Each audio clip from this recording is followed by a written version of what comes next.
Hello friends, चलिए class को शुरू करते हैं। देखिए पहला क्वेश्चन कह रहा है एक वृत्त का क्षेत्रफल 154 वर्ग सेंटीमीटर है, उसकी त्रिज्या कितनी होगी बताइए।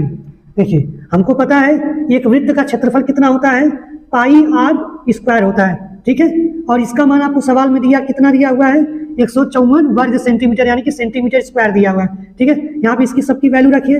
देखिए पाई की वैल्यू कितनी होती है 22/7 और यहाँ पे आर गुणे आर स्क्वायर बराबर 154, ठीक है।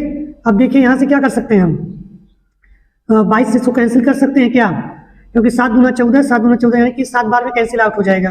तो आर स्क्वायर बराबर क्या हो जाएगा, इधर से जाएगा तो 7 गुणे 7, तो आर बराबर इसको अंडर रूट में करेंगे 7 गुणे 7 और इसका मतलब क्या हो जाएगा 7 सेंटीमीटर, ठीक है। यानी कि वृत्त की जो त्रिज्या है वो कितनी है 7 सेंटीमीटर है। और नेक्स्ट क्वेश्चन देखते हैं।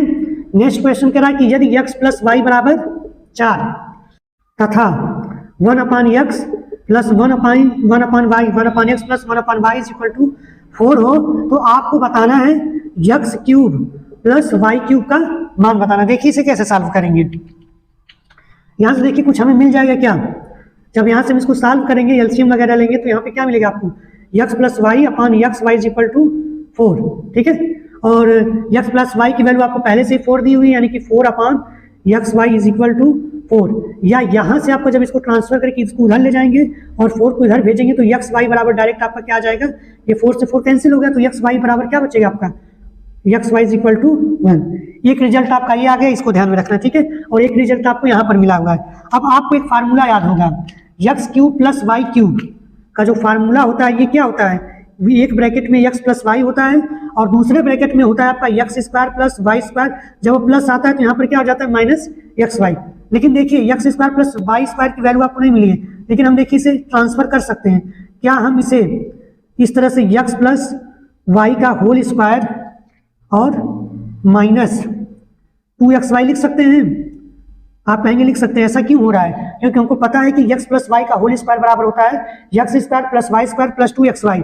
तो x square plus y square उधर बराबर में रखेंगे तो माइनस 2xy इसकी साइड और क्या होगा माइनस में ट्रांसफर हो जाता है, ठीक है। तो यहाँ से आपका नया रिजल्ट बनकर क्या आ जाएगा एक्स प्लस वाई और यहाँ पर एक्स प्लस वाई का होल स्क्वायर और यहाँ पे माइनस 3xy। अब देखिए सबकी वैल्यू आपको पता हुआ है, बस आपको पुट करते चले जाना है। एक्स प्लस वाई कितना है 4 है, एक्स प्लस वाई यहाँ पे 4 है तो यानी कि यहाँ पे 4 का स्क्वायर होगा, ठीक है। ऐसे लिख लेते हैं एक बार। और 3 गुणे यहाँ पे एक्स वाई की वैल्यू आपको कितना मिला हुआ है 1, ठीक है।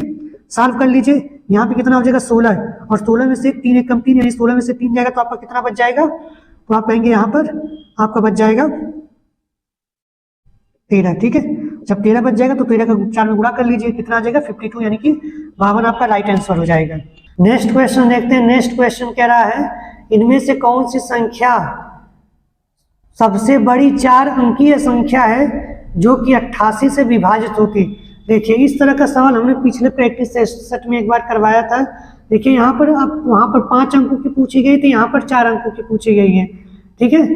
तो देखिए सबसे पहले क्या करेंगे, 4 अंकों की सबसे बड़ी संख्या कितनी होती है 9999, ठीक है। इसमें हम क्या करेंगे 88 से भाग करेंगे, लास्ट में जो रिमाइंडर जो शेषफल आएगा उसको घटा देंगे, हम फाइनल आंसर पर पहुंच जाएंगे, ठीक है। देखिए एक बार इसको ले जाएंगे तो कितना बचेगा यहाँ पर 119। इसके बाद देखिए 2 8 16, 2 8 16 ज़्यादा हो जाएगा तो एक ही बार फिर ले जाएंगे तो कितना बार में जाएगा, तो यहाँ से देखिए इसको घटा देंगे 1 और यहाँ पर कितना बच जाएगा 3 यानी कि 319। अब देखिए कितनी बार में जाएगा 3 बारे 24 और 24 2 26 होता है, ठीक है। और 4 बार में करेंगे तो ज़्यादा हो जाएगा तो 3 बार में ले जाएंगे, कितना हो जाएगा 3 बारे 24 और आएगा 2, 3 बारे 24 2 26। यहाँ से घटा देंगे तो आपके पास कितना आ जाएगा 5 और यहाँ पर भी आपको कितना आ जाएगा 5 यानी कि रिमाइंडर आपका कितना आ रहा है 55। यानी कि अगर यही 55 नहीं होता तो ये संख्या क्या होती सबसे बड़ी भी होती, लेकिन एक ऐसी संख्या होती जो 88 से कट रही होती। यानी कि आपका फाइनल आंसर अब कितना आ जाएगा 9999 में से 55 माइनस कर देंगे तो जो आएगा वही हमारा क्या हो जाएगा रिजल्ट हो जाएगा। देखिए रिजल्ट क्या हो जाएगा इस तरह से आपका 9944 आपका एक ऐसी संख्या होगी जो बड़ी होगी लेकिन 88 से कट रही होगी, ठीक। नेक्स्ट क्वेश्चन देखेंगे।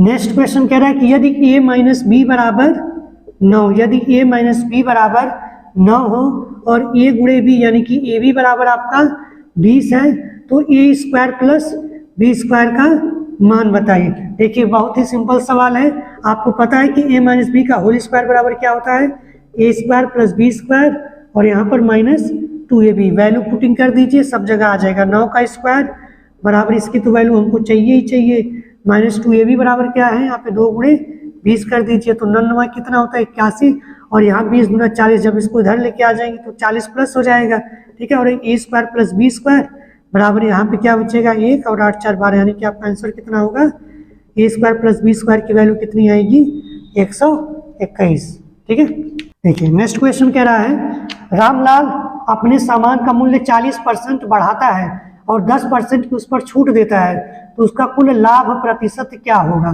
ठीक है। देखिए इसमें CP market, CP cost price, MP market price और मार्केट प्राइस, इन सब का रोल रहेगा, ठीक है। पहले देखिए 40% बढ़ा रहा है, तो आपको पता है कि 40% किस पर बढ़ाया जाता है, बिल्कुल मार्केट प्राइस पर बढ़ाया जाता है, ठीक है। तो अगर 40% का आप रेशियो फॉर्म लिखेंगे तो रेशियो कितने का रेशियो बनेगा, देखिए 40/100 करेंगे तो यहाँ से हम क्या कर सकते हैं, 20 से दोनों को डिवाइड करेंगे तो आपका आ जाएगा 2 और 2/5, क्योंकि 20 का ऊपर नीचे गुणा करेंगे तो 40/100 हो जाएगा, ठीक है। यानी कि 40% का आपका रेशियो फॉर्म कितना आ रहा है 2/5। अब देखिए इसका मतलब क्या है, अगर मार्क प्राइस पर ही हम किसी भी मूल्य को बढ़ाते या घटाते हैं तो इसका मतलब उसका मार्क प्राइस पहले कितना था 5 रुपए था, लेकिन उस पर 2 रुपए एक्स्ट्रा बढ़ा कर ले रहा है, यानी कि अब उसका कास्ट प्राइस कितना वो बता रहा है कि हम उसका कास्ट प्राइस कर दिए 7 रुपए, 2 रुपए बढ़ाकर, ठीक है। ये ध्यान रखिएगा, मैं यहाँ पर लिख देता हूँ, ये मार्क प्राइस है और बाद में दाम बढ़ाने के बाद यहाँ पर कितना बन रहा है कॉस्ट प्राइस बन रहा है, ठीक है। देखिए आगे कह रहा है कि वह उस पर 10% छूट दे रहा है, तो जब 10% छूट दी जाती है तो 10% की फ्रैक्शन वैल्यू कितनी आती है 1/10, यानी कि अब छूट आपको किस पर दी जाती है, छूट आपको हमेशा कॉस्ट प्राइस पर दी जाती है, यानी कि उसकी कॉस्ट प्राइस कितनी रही होगी 10 रुपए, तो अब उसे बेचा कितने में जा रहा है, एक कम करके छूट दी जा रही है तो कितने बेचा जा रहा होगा 9 रुपए, यानी कि 10 रुपए की वस्तु कितनी में बेची जा रही है 9 रुपए में। लेकिन यहाँ पे देखिए दोनों की सीपी, यहाँ पर सीपी है और यहाँ पर क्या है सेलिंग प्राइस है, दोनों सीपी में डिफरेंस दिख रहा है, दोनों को बराबर करने के लिए इधर 10 का गुणा, इधर भी 10 का गुणा और इसमें क्या करेंगे 7 का गुणा। जब 7 का गुणा करेंगे देखिए सीपी बराबर हो गया। अब देखिए यहाँ पर आपका सेलिंग प्राइस इतना आ गया और सीपी कितना है इतना। अब आपसे पूछ रहा है कि उसका प्रॉफिट बताइए, ठीक है, कुल लाभ प्रतिशत आपको बताना है।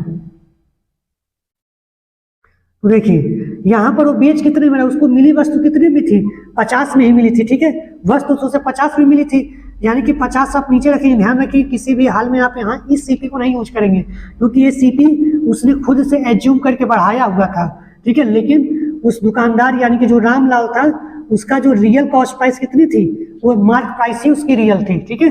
तो ये 50 हो जाएगा और 50 से कितना ज्यादा हो रहा है 63, यानी 50 रुपए की वस्तु अगर 63 में बेची जा रही है तो कितने का प्रॉफिट लिया जा रहा है, तो आप कहेंगे यहाँ पर 13 रुपए का प्रॉफिट लिया जा रहा है और 100 से गुणा कर देंगे, ये देखिए यहाँ से कट के कितना आ जाएगा आपका 26% का प्रॉफिट आ जाएगा।